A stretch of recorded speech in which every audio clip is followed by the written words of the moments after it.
శ్రీపాద శ్రీవల్లభ చరితామృతం అధ్యాయము 47 సర్వవిధ శుభ ఫలములను పొందుటకు అధ్యాయము 48 చతుర్విధ పురుషార్థములు సిద్ధించును అధ్యాయము 49 సమస్త కర్మ దోషముల నివారణ శ్రీపాదరాజం శరణం ప్రపద్యే శ్రీపాద శ్రీవల్లభ చరితామృతం అధ్యాయము 47 శ్రీపీఠికాపురము నుండి పంచదేవ పహాడనకు విచిత్రముగా తన తల్లిదండ్రులను ఇంకను ఆశ్రితులను రప్పించుట శ్రీపాదులవారు ఎవరికైనను ధర్మకర్మలు ఎట్టితో తూచి కొలచి ఇచ్చెదరు శ్రీపాద శ్రీవల్లభుల దర్బారు నందు భోజనము సమృద్ధిగా పెట్టబడుచుండెను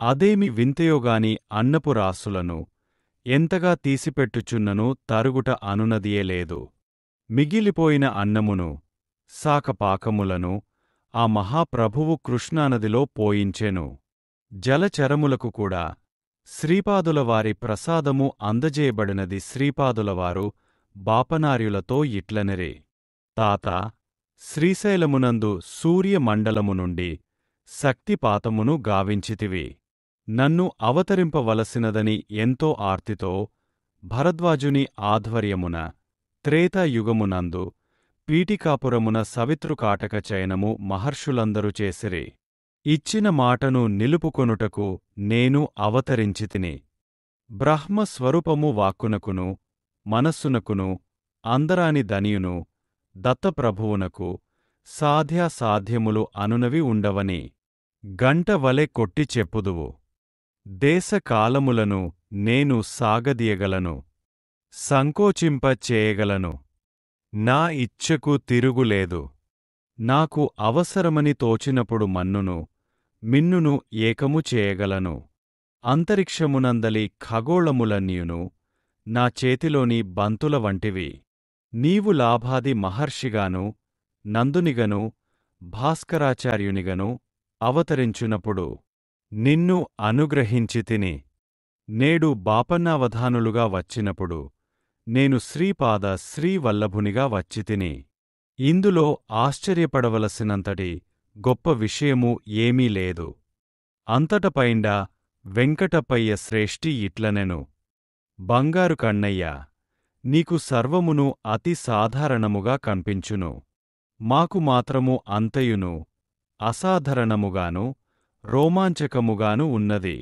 శ్రీపాదులిట్లనిరి తాత నేను బహునేర్పరి అయిన శరాబును ఎవరికి ఎంత ఇయ్యవలెనో వారి ధర్మకర్మములు ఎట్టివో తూచి కొలచి మరీ ఇచ్చెదను నానుండి వెలువడే ఒక్క చిన్న కిరణమే మహాయోగిగా మహాసిద్ధునిగా మారును అంతటి చిన్న కిరణమునే ఈ భూమి తట్టుకొనజాలదు కొద్దిపాటి కుండలిని నీ ఇచ్చిననే మీరు భరించలేరు అందుచేతనే నన్ను నేను మాయలో దాచుకొందును అవసరము కలిగినదని తోచినప్పుడు నేను ఎటువంటి అసాధారణమైన లీలనైనా ప్రదర్శింపగలను నేను ఎత్తలేని బరువు లేదు నేను పరిష్కరింపలేని సమస్య లేదు నేను ఈయలేని వరములు లేవు నేను చేయలేని కార్యములు లేవు పీఠికాపురము నుండి మిమ్ములను ఈ విధముగా రప్పించుటలో ఉద్దేశ్యము నేను దత్తుడనని ఎరుకపరచుటకే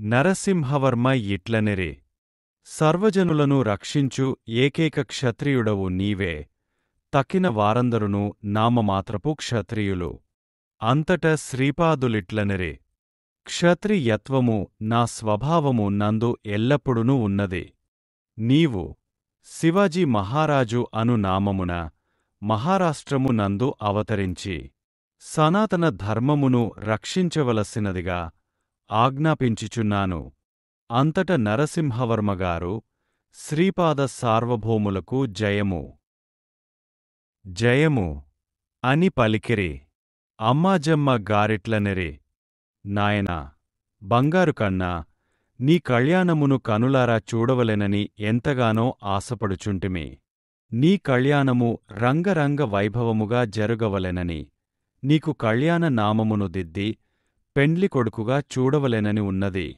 అంతట శ్రీపాదులవారు, అమ్మమ్మ, అవశ్యము అట్లేయుగుగాక.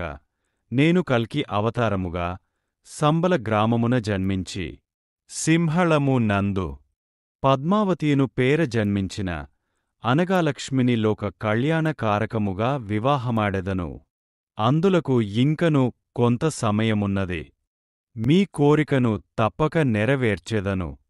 ఏనాడైతే క్రొత్త అయ్యప్ప శబరిమలకు రాడో అదే కలియుగాంత సమయమని గుర్తెరుంగుడు. ధర్మశాస్త్రగా అవతరించిన నేను మాట తప్పకూడదుగదా.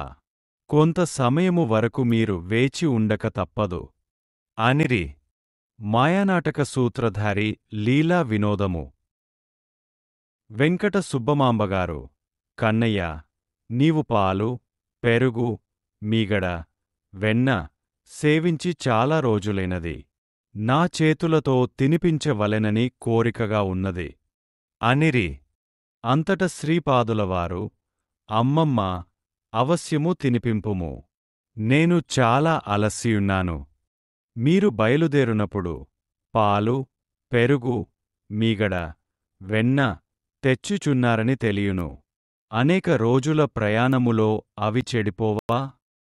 మీ యొక్క వాత్సల్య ప్రేమకు బందీని ఆ పదార్థములు చెడిపోకుండా ఈ విచిత్ర విధానమున మిమ్ములను ఇచ్చటకు రప్పించితిని. అమ్మమ్మ, ఎంత కష్టమును సహించితినో చూడుము. అనేక క్రోసుల దూరము 18 గుర్రపు బండ్లను ఒంటరివాడిని ఈడ్చుకొని వచ్చుట సామాన్యమైన విషయమా? ఒళ్లంతయునూ నొప్పులుగా కూడా ఉన్నది. నా చేతులు ఎంత బొబ్బలెక్కినవో చూడుము. అనినంతనే వారు శ్రీపాదుల వారి చేతులను పరిశీలించి మిక్కిలి ఆశ్చర్యపడిరి. నిజముగానే శ్రీచరణుల చేతులు బొబ్బలెక్కినవి. వెంకట సుబ్బమాంబ వారి చేతులకు వెన్న రాసినది. వేడి నీళ్ల కాపడము కూడా పెట్టబడినది. అసలు మాయా నాటక సూత్రధారి లీలా వినోదమునకు అంతెక్కడా? రాజమాంబ, బంగారుకన్నా, నీకిష్టమైన హల్వాను చేసి నీ వెండి గీన్నెలో పెట్టి తెచ్చితిని. దగ్గరకురా, నాయనా, నా చేతులతో కాస్త తినిపించెదను అని పలుకగా శ్రీపాదుల వారికి వారి అమ్మమ్మలు ముగ్గురును కలిసి ఆ హల్వాను తినిపించిరి. ఆ హల్వా ఎంత తీసిననూ తరుగుటేయలేదు. శ్రీపాదులవారు చాలాసేపు ఈ వినోదమును నడిపరి. శ్రీపాదులవారు అమ్మమ్మలు ముగ్గురికి నా యందు ప్రేమ ఉండిన ఉండుగాక ఇంత హల్వాను ఒక్కడినే తిన్న ఎడల జబ్బు చేయదా? మీరు చేయు ఈ పని ధర్మసంగతమేనా? అని ప్రశ్నించి తమ అన్నలకు, చెల్లెళ్లకు, చెల్లెళ్ల భర్తలకు స్వయముగా తమ చేతులతో హల్వాను తినిపించిరి. ఆ వచ్చిన వారిలో వెంకయ్య అను పంటకాపు ఉండెను. అతని ఇంటనే శ్రీపాదులవారు దత్త దీక్షలనిచ్చిరి. వెంకయ్యకు కూడా తన చేతులతోనే హల్వాను పెట్టి గుర్రములు తోలిన వారికి, గుర్రములకు, మిగిలిన అందరికీ పెట్టమనిరి. ఆ వెండి గీన్నెను వెంకయ్యకు బహుమానముగా నిచ్చిరి. అప్పలరాజు శర్మ, నాయనా, బంగారు, నీవు దత్తప్రభువని తెలియక ఏమైనా అపరాధములను చేసిన ఎడల క్షమించవలసినది అని ప్రార్థించిరి. నాన్నా, నేను నీ బిడ్డను. తండ్రిని బిడ్డ క్షమించుటయా? ఎంతటి విడ్డూరము! మీరు బిడ్డనైనా నామీద వాత్సల్యామృతమును కురిపింపవలెను. సదా నా అభ్యుదయమును కాంక్షింపవలెను అని పలికిరి. వెంకావధానులుగారును ఆయన ధర్మపత్నియు కన్నీరు మున్నీరుగా ఏడ్చుచుండిరి. అంతట శ్రీపాదులిట్లనిరి. మావయ్యా, మన బంధము శాశ్వతమైనది. నేను మీకు మాత్రమే మేనల్లుడను కాను. మీ వంశములో జన్మించిన ప్రతి వ్యక్తియు నన్ను మేనల్లునిగా భావించవచ్చు. నేను దివ్యలీలలతో మిమ్ము అలరించెదను. కల్కి అవతార సమయమునందు పద్మావతీదేవిని కుమార్తెగా భావించి మీ ముచ్చటలన్నీయును తీర్చుకొనవచ్చును. సుమతి మహారాణికి దుఃఖము పెల్లుబికెను. కళ్యాణ నామమును దిద్ది పెండ్లికుమారునిగా చూచుకొనవలెనన్న కోరిక ఆమెకు తీరకపోగా తన కన్నబిడ్డ యతీశ్వరుడై విరాగిగా కన్పించుట ఆమెకు దుస్సహమాయెను. అంతట శ్రీపాదులవారు కన్న తల్లి దరిచేరి, అమ్మా, నాకు అనసూయమాత ఒకటి, నీవు ఒకటి కానే కాదు. మీ కోరికలను కల్కి అవతారమున తప్పక తీర్చెదను అని అభయమిచ్చిరి. అమ్మా, నీ గర్భవాసమున జన్మించుట చేతనే నేను ఇంత గొప్పవాడినైతిని. నీ వాత్సల్యామృతము చేతనే నేను పోషింపబడినది. అమ్మా, వాసవి ఎంత పనిచేసినదో చూచితివా? నాకు ఆకలికాగా పసిపాపడుగా మారి అనసూయమాత వద్ద స్తన్యము గ్రోలుటకు పోగా ఆ రక్కసి పాలనీయును తానే త్రాగివేసి, అన్నా, నీవు సుమతీమాత వద్దకు పోయి పాలు త్రాగుము. నీవు ఆలస్యము చేసినచో ఆ పాలను కూడా నేనే త్రాగి వేసెదనని బెదిరించినది. నేను ఏమి చేయవలెనో నీవే చెప్పమ్మా అనిరి. ఈ మాటలను అన్న తక్షణము శ్రీపాదులవారు పసిపాపడుగా మారిపోయిరి. క్రింద కటిక నేలమీద పరుండి తన తల్లివైపు దీనముగా చూడసాగిరి. అంతట సుమతి మహారాణికి దుఃఖము పెల్లుబికి వచ్చినది. బిడ్డను ఎత్తుకొనినది. స్తన్యము నిచ్చినది. అమ్మా, వాసవి అని పిలిచినది. శ్రీపాదులవారి పోలికలోనే యున్న నెలల పసి బాలిక నేలమీద కనపడినది. ఇద్దరును చెరొక వంక స్తన్యపానము చేసిరి. సుమతీమాతకు దుఃఖమంతయును పటాపంచలేనది. వెంకయ్య ఇట్లనెను, మహా గురువులకు ఒక చిన్న విన్నపము. ఇంతటి దివ్యలీల నడచిన ఈ దర్బారు ప్రదేశము, దీనిని ఆనుకుని యున్న విశాల భూభాగము విశ్వవిఖ్యాతమవవలెను. శ్రీపాదులిట్లనెరి, భవిష్యత్కాలమున నా దర్బారు పక్కా భవనముగా నిర్మింపబడెను. అందులో గోవులు కూడా ఉండును. అందు నా లీలలను ఎన్నింటినో ప్రదర్శించెదను. ఇది నా కళ్ళారా చూసిన అనుభవము. ఇందు నేను వ్రాసినది అక్షరసత్యము. అచ్చటనున్న ఆగంతకులందరికినీ నిద్రమత్తులాంటిది ఆవరించెను. కొద్దిసేపటిలో నేనును, సన్యాసియును, శ్రీపాదులవారును తప్ప మరెవ్వరునూ ఆ దర్బారున లేరు.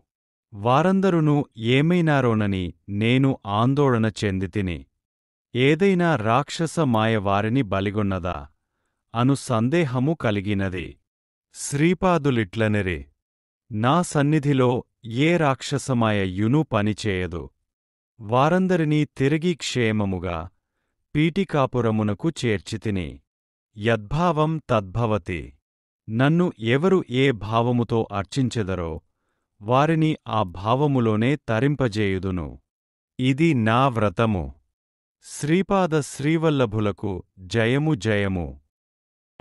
శ్రీపాద రాజం శరణం ప్రపద్యే. శ్రీపాద శ్రీవల్లభ చరితామృతం. అధ్యాయము 48. పంచదేవ పహాడ్ నందు దర్బారు వివరణ. శ్రీపాదులవారు స్త్రీ పురుషులను సంబోధించు విధానము. శ్రీపాదులవారు సాధారణముగా గురువారము నాడు పంచదేవ పహాడ్ నందు దర్బారు చేయువారు. శ్రీపాదులవారు కృష్ణానది నీటిమీద అడుగులను వేయుచు వెళ్ళువారు. వారు అడుగు వేయబోవు ప్రతిచోట ఒక పద్మము ఉదయించుచుండును. ఆ పద్మము మీద కర్ర పాదుకలు ఏ విధముగ నిలుచునో మానవ ఊహకు అందని విషయము. అంతేకాకుండా నీళ్లమీద నడుచుట ఒక వింత. కొంతకాలము ఇది చూపరులకు వింతగా నుండెను. తదుపరి అది సాధారణ లీలగా పరిగణింపబడెను. శ్రీపాదులవారు కృష్ణకు ఈవలి ఒడ్డునకు వచ్చునప్పుడు ఆయన భక్తులు సాదరముగా ఎదురెగి స్వాగతము చెప్పువారు. సాయంత్రము వరకును దర్బారు సాగుచుండును. ఆ తరువాత వారు అదే రీతిగా కృష్ణను దాటునప్పుడు నీటిపై వారు అడుగు వేయబోవు ప్రదేశముపై ఉదయించిన కమలములపై నడిచి వెళ్ళెడివారు. అప్పుడు భక్తులందరును వీడ్కోలు చెప్పుదురు. రాత్రిపూట కురుంగడ్డలో ఒంటరిగానే ఉండువారు. ప్రతి శుక్రవారము నాడు వారు వివాహములు కావలసిన కన్యలకు సౌభాగ్యమును కాంక్షించు మహిళలకు పసుపు కొమ్ములను ఇచ్చుచుండువారు. తనకంటే పెద్దవారైన మహిళలను అమ్మ సుమతి అనియూ, ఒక్కొక్కసారి అమ్మ అనసూయమ్మ తల్లి అనియూ సంబోధించెడివారు. తనకంటే చిన్నవాళ్లైన స్త్రీలను వారు సాదరముగా అమ్మ వాసవి అనిగాని, అమ్మ శ్రీ విద్యాధర అనిగాని, అమ్మ రాధ అనిగాని, అమ్మ సురేఖ అనిగాని పిలుచుచుందురు. తనకు తండ్రి వయస్సులో ఉన్నవారిని అయ్యా అనిగాని, నాయనా అనిగాని సంబోధించుదురు. వయస్సులో చిన్నవాళ్లైన మగపిల్లలను ఒరే అబ్బీ అనిగాని, బంగారు అనిగాని పిలుచువారు. తనకు తాత వయస్సులో ఉన్నవారిని తాత అని పిలుచువారు. స్త్రీలైతే వారిని ఆప్యాయంగా అమ్మమ్మ అని పిలుచువారు. శ్రీపాదులవారి నిత్య కార్యక్రమములు మరియు దర్బారు. శుక్రవారము దర్బారు ఒక్కొక్కసారి కురుంగడ్డలో నిర్వహించెదరు. ఒక్కొక్క పర్యాయము పంచదేవ పహాడ్లో నిర్వహించెదరు. అదే విధముగా గురువారం దర్బారు కురుంగడ్డలోగాని పంచదేవ పహాడ్లోగాని నిర్వహించెదరు. అది వారి ఇష్టమును బట్టియుండును. ఆదివారము నాడు దర్బారు చేయునప్పుడు అత్యంత గహనమైన యోగ విద్యను గురించి ఉపన్యసించెదరు. ఆ తరువాత వచ్చిన వారి యోగక్షేమములను విచారించువారు.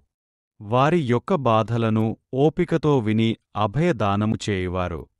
సోమవారం నాటి దర్బారులో పురాణగాథల గురించి చెప్పువారు. తదుపరి వచ్చిన భక్తుల యోగక్షేమములను విచారించువారు. మంగళవారం నాటి దర్బారులో ఉపనిషత్తుల గురించి బోధించువారు.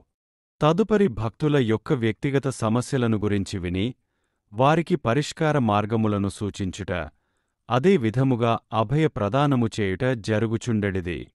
బుధవారము నాటి దర్బారులో వేదములను వేదార్థములను గురించి వివరించువారు. అనంతరము భక్తుల వెతలను ఎంతో ఓపికతో విని అభయమునిచ్చువారు. గురువారం నాటి దర్బారులో గురుతత్వమును గురించి వివరించువారు. ఈ దర్బారులోనూ భక్తుల ఆది వ్యాధులను నివారించుట, అభయ ప్రదానము ఉండెడిది. అయితే ఆ రోజున ప్రత్యేకముగా వంట చేయించి అందరికీ భోజనమును పెట్టువారు. వారికి ఒక్కొక్కప్పుడు తన భక్తులపై ప్రేమ పొంగినప్పుడు తామే స్వయముగా భోజనము వడ్డించువారు. కొంతమంది అదృష్టవంతులకు స్వయముగా అన్నమును తినిపించేవారు. మరికొందరికి మొహమాటము ఎక్కువగా ఉన్నవారికి నోట్లో అన్నమును క్రుక్కి తినిపించెడివారు. తన యొక్క ఖజానా ఎల్లప్పుడూ నిండియే యుండుననియు ధనభావముగాని అన్న భావముగాని ఉండెడి ప్రసక్తియే లేదని చెప్పువారు. శుక్రవారం నాటి దర్బారులో శ్రీ విద్యను గురించి బోధించెడివారు. విధిగా పసుపు కొమ్ములను పంచెడివారు. శనివారం నాటి దర్బారులో శివారాధన మహాత్మ్యమును గురించి బోధించువారు. శ్రీపాదుల వారి దర్బారు చూచిన వారు ధన్యులు. భక్తులు సాకపాకములను, జొన్నలు, రాగులు, వరి మొదలగునవి తెచ్చువారు. ప్రతిరోజునూ అన్న సంతర్పణలు ఉండును. అయితే గురువారం నాడు మాత్రము ప్రత్యేకముగా వంట చేయబడును. ఆ రోజున ఏదో ఒక తీపి పదార్థమును చేయించి భక్తులకు పంచువారు. శ్రీపాదుల వారి హృదయము మహాకోమలము. బాధ సర్పష్టులెవరైనా దర్బారునకు వచ్చినచో బాధానివారణమై ఆనందముతో తిరిగి వెళ్ళువారు. శ్రీదత్త పురాణమును చదివిన ఎడల తపక అనుగ్రహముండునని చెప్పువారు. శ్రీపాదుల వారిది కోటి తల్లుల ప్రేమ. రాత్రి వేళ ఎవ్వరినీ కురుంగడ్డలో ఉండనిచ్చేడివారు కాదు. అయితే నాతో వచ్చిన వృద్ధ సన్యాసిని కొంతకాలము ఉండనిచ్చిరి. నన్ను రాత్రిపూట కురుంగడ్డలో ఉండిపొమ్మనెడివారు. వృద్ధ సన్యాసిని కాశీకి పోయి జీవించమనియూ అక్కడనే దేహమును చాలించమనియూ చెప్పరి. వంటపాత్రలను తోముట, భోజనమును తయారుచేయుట, వచ్చిన భక్తులకు అసౌకర్యము లేకుండా చేయుట నా విధి. దర్బారునకు ఏ వేళయందు వచ్చినను అన్నము పెట్టవలెను. ఒకవేళ భోజనము అయినదని చెప్పిన వారిని కూడను ఇచ్చట దొరుకునది ప్రసాదము కనుక విధిగా భోజనము చేయవలసినదని శాసించెడివారు. వండిన అన్నము తక్కువగా ఉన్నదనియూ ఆగంతకులు ఎక్కువమంది ఉన్నారనియూ నేను చెప్పిన ఎడల తమ కమండ లోదకమును భోజన పదార్థములపై జల్లెడివారు. ఆయా భోజన పదార్థములు అక్షయమయ్యేడివి. ఈ విధముగా అనేక పర్యాయములు జరిగినది. రాత్రి వేళల యందు దేవతలు కురుంగడ్డకు వివిధ విమానములలో వచ్చి మహాగురువులను సేవించెడివారు. వారి ఆశీర్వచనములను పొంది వెళ్ళెడివారు. ఒక్కొక్క పర్యాయము హిమాలయముల నుండి కొంతమంది యోగులు వచ్చుచుండెడివారు. వారు కూడను నీటిమీద నడచి మాత్రమే వచ్చెడివారు. వారి దేహములు కాంతిమయములుగా నుండెడివి. వారికి శ్రీపాదులవారే స్వయముగా భోజనము పెట్టెడివారు. శ్రీపాదులవారి భోజనము గుప్పెడు మెతుకులు మాత్రమే. వరి అన్నమినను సరే, జొన్న అన్నమినను సరే, లేదా రాగి సంకటి అయినను సరే, తన భక్తులు కడుపు నిండుగా భోజనము చేసిన ఎడల తనకు ఎంతో సంతృప్తిగా నుండునని చెప్పెడివారు. రవిదాసు అను రజకునకు శ్రీచరణుల బట్టలను ఉతికెడు మహాభాగ్యము కలిగినది. తన దర్శనమును చేసుకున్న తదుపరి కూడను చెడ్డ ప్రవత్తులను మానని వారికి విచిత్ర కష్టములు వచ్చెడివి. తిరిగి వాటి నివారణ కొరకు శ్రీచరణులనే ఆశ్రయించవలసి వచ్చెడిది. చనిపోయిన పెద్దలకు విధిగా శ్రాద్ధములను పెట్టి తీరవలెననియూ చెప్పెడివారు. అష్టాదశ వర్ణముల వారును తనకు బిడ్డల వంటి వారనియును ఎవరి యందుననూ తనకు పక్షపాత బుద్ధి లేదనియూ వారు అనుసరించెడి ధర్మకర్మములను బట్టి తాను ఫలితము నిచ్చెదననియూ చెప్పువారు. ఈనాడు దొరికిన మహదవకాశము తిరిగి తిరిగి లభించెడిది కాదనియూ వచ్చే అవతారములో కొంత కఠినముగా ప్రవర్తించెదననియూ చెప్పెడివారు. ఎన్నో జన్మల పుణ్య ఫలము వలన తన దర్శనము లభించుననియూ అందువచ్చిన సదవకాశమును పూర్తిగా వాడుకోవలియుననియూ లేకపోయిన అనేక జన్మముల తరువాత సద్గురు దర్శనము కలుగుననియూ చెప్పువారు. ఈ విశాల ప్రపంచము నందంతటను ఏ యుగములో నైనను 1,25,000 మంది సిద్ధపురుషులుందురనియూ వారందరునూ తన అంశలే అనియూ అందులో ఎవరిని ఆశ్రయించినను తన అనుగ్రహమే వారి ద్వారా ప్రసరించుననియూ చెప్పుదురు. ఈ సృష్టికంతయును వారే ఆధారమనియూ తన సంకల్పమాత్రము చేతనే అది సృష్టి స్థితి లయములకు చెందుననియూ చెప్పుదురు. నీ గురువుకు నీవు నమస్కారము చేసిన ఎడల అతడు తన గురువునకు నమస్కారము చేయును.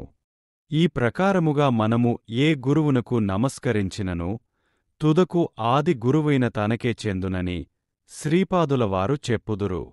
దేవతలకు కోపము వచ్చిన గురువు రక్షించుననియూ గురువునకే ఆగ్రహము కలిగిన రక్షకుడు ఎవరునూ లేరనియూ చెప్పువారు. తన నారాధించువారికి ఇహపర లాభములు రెండు కూడా లభించుననియూ ఈ సృష్టిలో ఎవరినీ ద్వేషించవలదనియూ ఎవరిని ద్వేషించినను తుదకు అది కూడా తన వద్దకే చేరుననియూ చెప్పువారు. తాను అనుగ్రహించదలచిన ఎడల యోగ్యతలను కూడా పరిశీలించెననియూ అయితే తన అనుగ్రహమును పొందగలుగు సాత్విక భావములు నీ యందు ఉండ వలెననియూ చెప్పుదురు. హృదయములో భగవన్నామమును స్మరిస్తూ సదా కర్మల నాచరించవలెను. కురుంగడ్డ విశేష మహిమాన్విత క్షేత్రమనియూ ఇచ్చటనున్న ఈశ్వరుడు జాగృతమూర్తి అనియూ ఇచ్చటకు దేవతలు మహర్షులు మహాపురుషులు మారు వేషములతో వచ్చి జనుల కంట పడకుండా ఉందురనియూ ఇచ్చట అందరికిని ఎవరికి ఉండెడు స్థానము వారికి కలదనియూ హృదయంలో భగవన్నామమును నిలుపుకొని సదా కర్మల నాచరించవలెననియూ ఆయా కర్మలు ధర్మసమ్మతములై ఉండ వలెననియూ చెప్పుదురు. తన దర్శనము కలిగినంతనే మహాపాపములు తొలగిపోవుననియూ ఆ తరువాత మీరు పుణ్యకర్మములందు అనురక్తులైన ఎడల శుభ ఫలములను పొందుటకు వీలు కలుగునని చెప్పుదురు. శ్రీపాదులవారి వచనములనుసరించి మన జీవితములను నడుపుకొనుచూ తరించెదముగాక. శ్రీపాద శ్రీవల్లభులకు జయము జయము. శ్రీపాద రాజం శరణం ప్రపద్యే. శ్రీపాద శ్రీవల్లభ చరితామృతం. అధ్యాయము 49.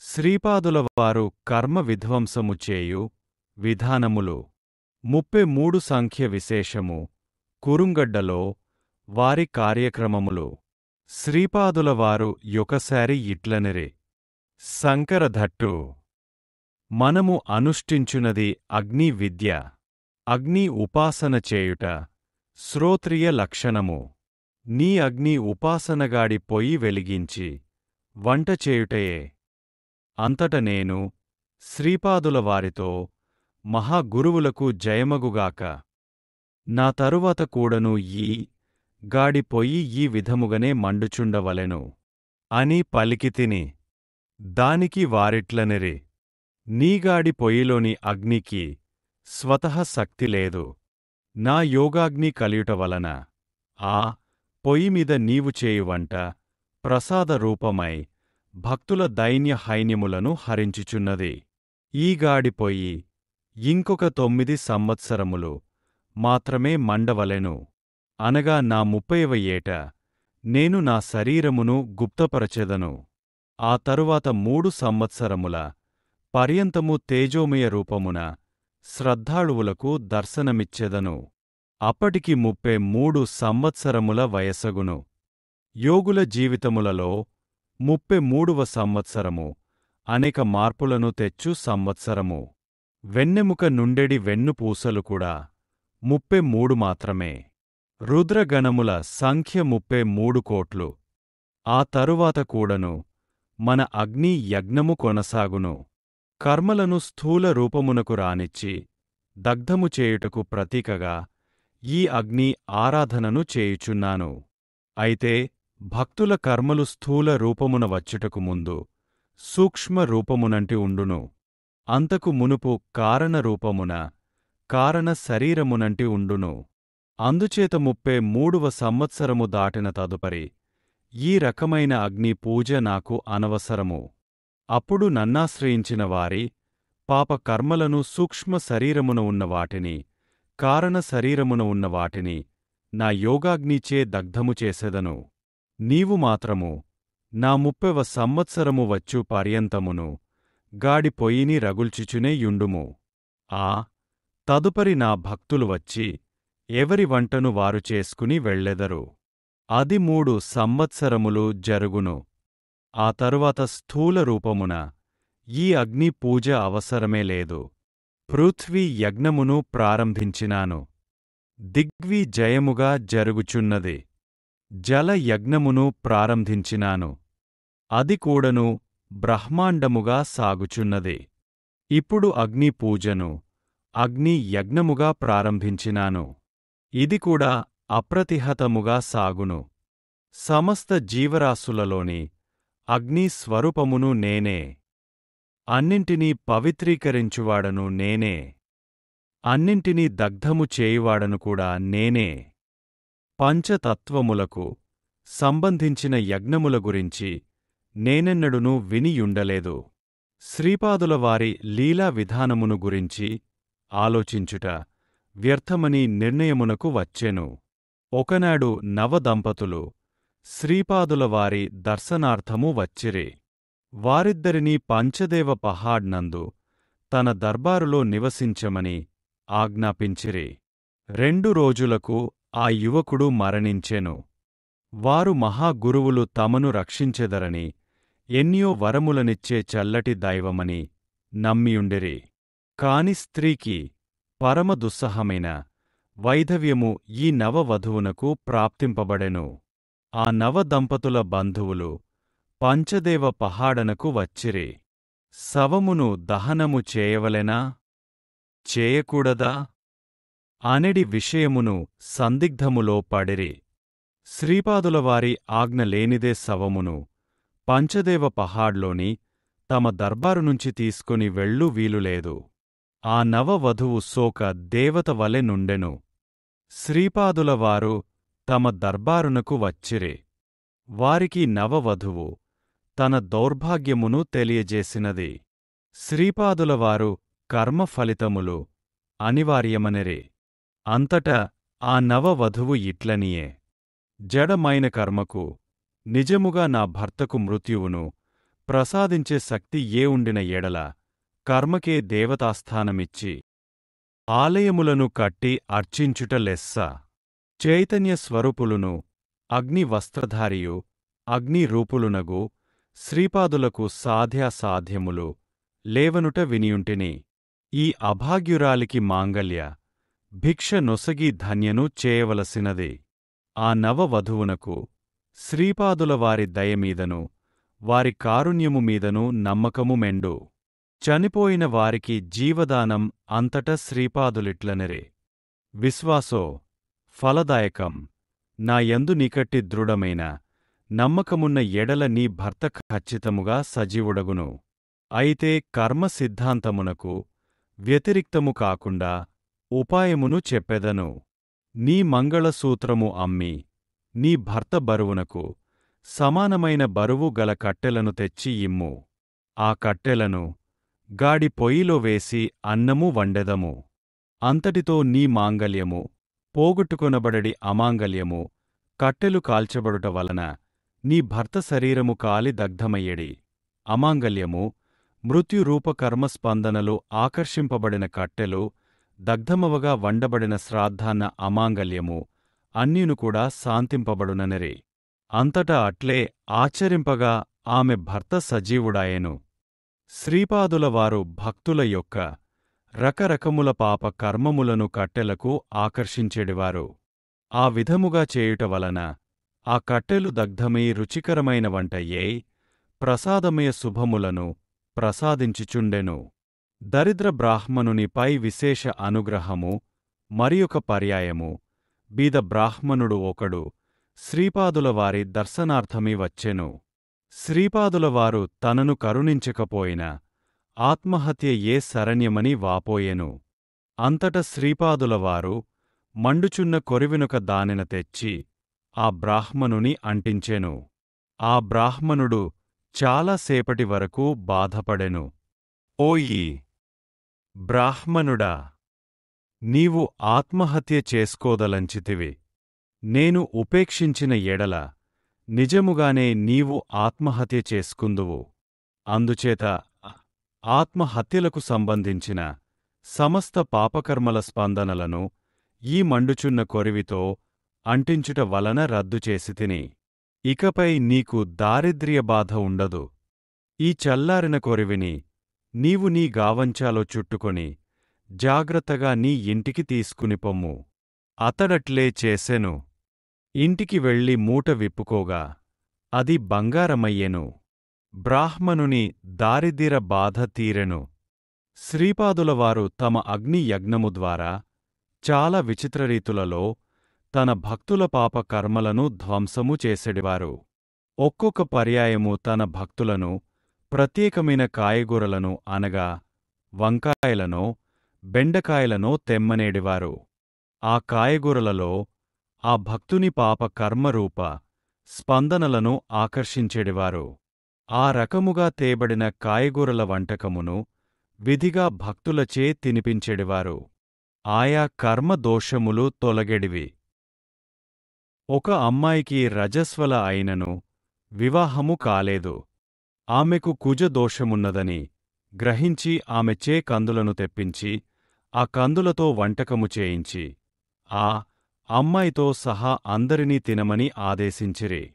ఈ విధముగా కర్మబంధము తీరిపోగా ఆ అమ్మాయికి యోగ్యుడైన వరునితో వివాహమాయెను.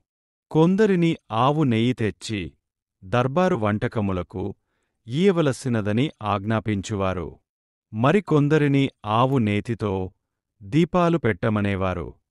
చాలా క్లిష్ట పరిస్థితులు వచ్చినప్పుడుగాని, కన్యలకు వివాహములు కాని సందర్భములలోగాని రాహుకాలమునందు శుక్రవారము నాడు అంబికకు పూజ చేయమని చెప్పెడివారు. ఒక పర్యాయము ఒక భక్తుడు జబ్బుపడి మంచము పట్టెను. శ్రీపాదులవారు అతడు పడుకొను ఇంటిలో ఆముదముతో దీపము పెట్టి ఎట్టి పరిస్థితులలోనూ ఆ రాత్రి ఆరిపోకుండా తిరిగి చమురు పోయుచూ ఉండవలెనని శాసించెను. వారట్లు చేయగనే ఆ భక్తుడు రోగ విముక్తుడైనాడు.